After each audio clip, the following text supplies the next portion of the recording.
Before I get into today's episode about Rashan Gary, I just want to let you guys know that today's episode is sponsored by SeatGeek. If you want to get $20 off your first purchase using SeatGeek, all you have to do is enter the promo code JKS and you can get $20 off if you've never used SeatGeek before. And the link is in the description below, so if you do want to check it out, you can just click right there. For those of you who have never used SeatGeek before, it's a great place to get tickets to sporting events. That's obviously the main thing. I know a lot of you guys are obviously sports fans if you're watching this channel, so that's a great way to get tickets to games like preseason or regular season. And there's also concerts and just a ton of other events on there as well. So if it's something you're interested in, again, the link is in the description below, and you use the promo code JKS, you'll save $20 off. And anyways, back to your regularly scheduled video. So obviously the Green Bay Packers made a serious effort to try to improve their defense last year with several signings, and also one of the big ways they went about doing that was by drafting Gary with the 12th overall pick. But anyways, there are things I like about Gary and some things I don't like about Gary, and so let's just jump into it and we'll start things off with this play. That's where he is on the screen. It's going to be a left tackle who's going to run up and be blocking him here. So that's the way this play is going to work. It's going to be a 1-1 matchup, and if you are going to be an edge rusher, you will have lots of 1-1 matchups against tackles, and you will have to win those matchups. And so, right when this ball is snapped, Gary is going to have a decision to make, and that decision is going to be what is he going to do with his hands here? How is he going to try to get around this tackle? There's several things he could do. Obviously, the most common would be to just move out to the outside, try to see if he can get around the tackle and get to the quarterback that way. You could also break to the inside of the tackle, but that's obviously risky because then you're giving up containment and the quarterback could potentially just run out of the pocket and have all day he wants to throw. Those are definitely the two most common things that you will see edge rushers do, but there is one more thing an edge rusher could do, and that's actually what Gary is going to do on this play. He's going to just try to overpower the Raiders tackle right here. Look at what he's going to try to do here. Gary's hand placement is kind of what you would want a tackle to have their hand placement at. He has his left arm kind of on that right shoulder pad, and then he has his right arm kind of on the left pec. That's kind of what most tackles would want to do, but he's doing this as an edge rusher. So initiating contact oftentimes guarantees that you won't be able to get around your intended target too well.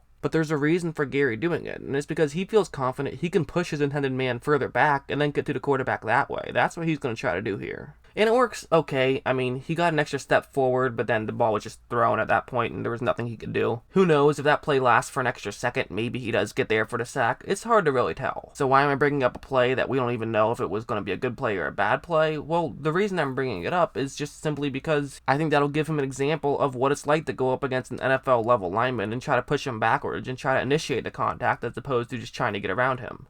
I mean, after all, what the preseason is for getting better. So for Gary, I think, hey, find some things out and try to get better. And that's what he did on that play. He was kind of trying things. So that's why I'm showing the play. Just to show what you're supposed to do in the preseason is plays like that. So I think that's good for Gary. You know, try different things. Try to get to the inside of the tackle. Try to get to the outside of the tackle. Try to overpower the tackle. Just try things in general. I mean, you know you're going to have a roster spot. You don't have to worry about making the team. There's also this play where this is kind of a key play to watch actually, because that's where he is on the screen, but it's going to be a tight end who's going to be 1-on-1 blocking him. So for Gary, this will kind of be an example of him showing, okay, what can you do against a tight end? What can you do against someone you're supposed to beat? If you're Green Bay, you didn't spend a 12th overall pick on a guy who can't beat a tight end in 1-on-1 matchups. You spent that pick on someone who can dominate tight ends consistently. That's what you want out of a 12th overall pick. And so after this ball is snapped, one thing he's going to do is absolutely what you should do here, where he's going to initiate a contact. Unlike that last play where it could be debated, I mean, against a tight end, you have to feel confident that you can overpower a tight end. It's not something you have to do. You can try to get around a tight end. It still will be an advantage as an edge rusher just simply because you are so much stronger. But again,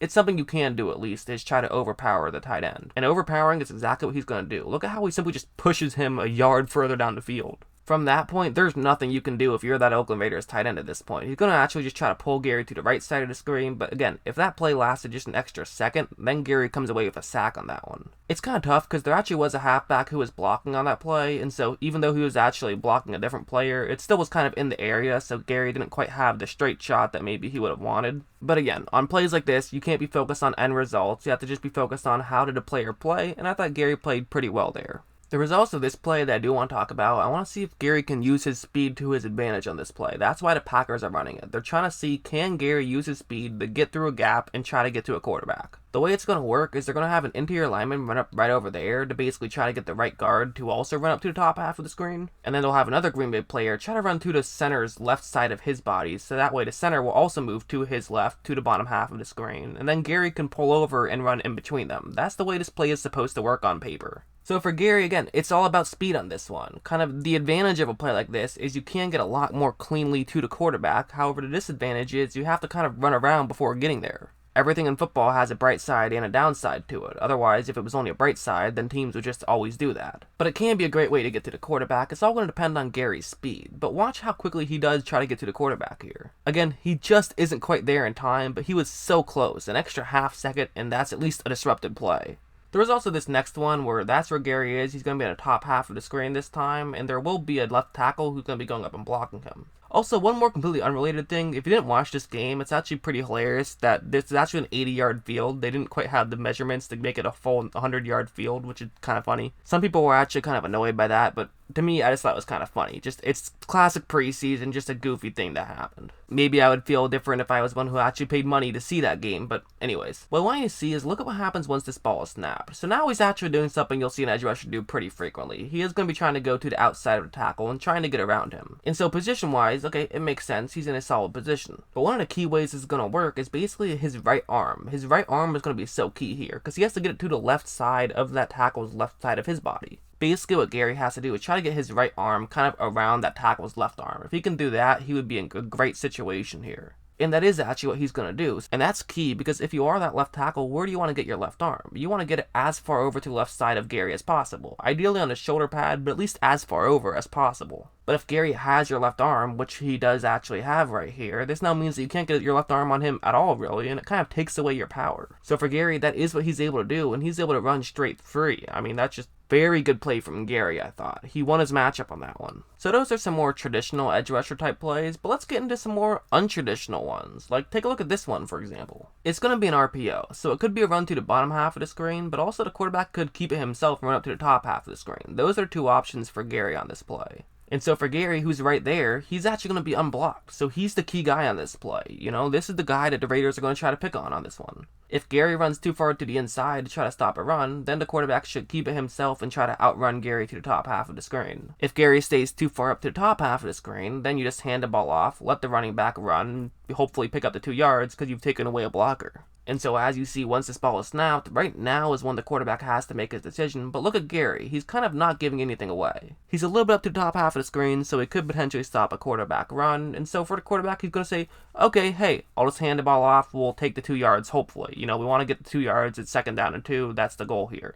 Especially since even though it appears as though it's at the 18-yard line, that would actually set up a 1st down and goal. Because it's actually at the 8-yard line because of the weird field dimensions. And so for Gary, he's going to take a step in once he realizes this is a run, but the halfback's all the way over there. So he kind of has some ground to cover here, but that's going to be exactly what he does. He's able to run over and get into this play. So I like that play from Gary. You know, he's supposed to get taken out of that play. He's supposed to be the guy running to the top half of the screen to follow Peterman and make sure it's not a run up to the top half of the screen. And, you know, going up against an elite talent like Nathan Peterman, you definitely do have to be wary of him running the ball. But even after making sure it wasn't a run up to the top half of the screen, he was able to get back down to the bottom half of the screen and make the tackle. So I think that's a good play from Gary. There was also this one, and what's going to be interesting with this play is he's actually not rushing the passer at all. He's going to be dropping back into coverage. But maybe what's even more interesting is he's not dropping back in coverage on the bottom half of the screen. You know, he's not going straight back. He's actually going to be going up there, which is kind of a little bit questionable, actually. I'm not entirely sure why the Packers are having him be the one drop back into coverage up there. But, you know, sometimes you just want to fool the quarterback and mix things up. And so anyways, one thing you'll see right when this ball is snapped is Gary is kind of getting ready to go back and try to drop back into coverage. But this is actually a relatively tough situation for a linebacker because on one hand, you do want to get back into coverage as quick as possible. You want to get up to the top half of the screen and make sure that you're taking away a potential throw in that direction. But also, I mean, for one thing, there's just a Raider in your way, so that's definitely another kind of roadblock, literally. So Gary's going to have to try to get up to the top half of the screen as quick as possible, but also kind of run over and make sure that he's taking away any potential throw in his direction. But watch what he does. He very quickly gets up to where he's supposed to be and looks over and is aware of potential throw in his direction. I mean, again, that play didn't matter. The throw was thrown deep, so he really impacted that play not at all on that one. However, he could have. He didn't know that at the time that he wasn't going to be impacting that play. He absolutely could have ended up having an impact. It just so happened that he didn't. So yeah, I mean, those last 2 plays I think are important. They kind of show that Gary can do the little things along with the big things. One more play I liked from Gary was this one, where it's going to be a running play, and he is going to be going one-on-one against that Oakland Raider right there. So at first, you'd think, okay, he's not going to have too much to do with this play since it is an inside zone. And that's because at first, he won't have too much to do with this play. I mean, he gets kind of taken out. It is going to be around in the middle of the screens. So okay, not really too much to talk about here. However, there's a reason I'm bringing this up. Watch what Gary does here. He's going to not stop fighting at all. He still finds a way to have a positive impact on display, despite the fact that he was not really supposed to be on display, really at all.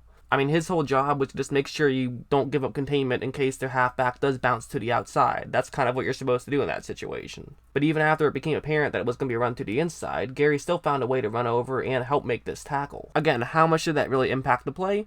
I don't know, but hey, it had some impact, and that's what you want to have in the NFL, is someone who can make some impact. And that was one of the things that I liked about Gary, was just simply the fact that he does have that high motor. One thing I would like to see more of that I've talked about before, and I still am talking about, and I didn't really see it too much in this game, was I still feel like he kind of at times will just run straight into the tackle with no idea of what he wants to do. Running straight into the tackle can work from time to time, but I don't want you to be doing it consistently throughout the game. The reality is the matchup between an edge rusher and a tackle, it's a chess match. And yet sometimes Gary is like the guy who just always uses his knights because knights are awesome. And while knights are awesome, I would like to see you have more of a mindset and more of trying to figure some things out. But again, that's a small thing. He's a young player, and hopefully he will work on it in the future. So that's what I thought of Gary. Let me know what you thought of him. And as always, thanks for watching.